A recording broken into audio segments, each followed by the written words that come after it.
So ikaw, Suso Bells, hindi ka pwedeng magbalat sibuyas kapag pinag-usapan ang suso mo. Kasi iniluwa mo, inilatag mo sa taong bayan ang iyong suso. Merong sinusunod na code of ethics ang mga taong na appointed manyar or elected.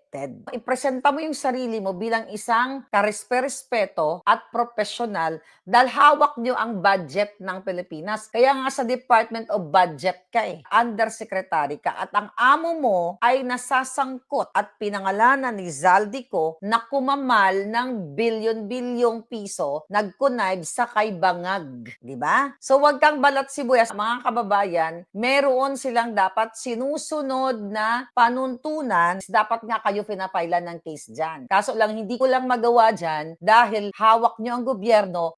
Patayin ako ni Lisa Tanas si Bangag the moment na umupo ako dyan.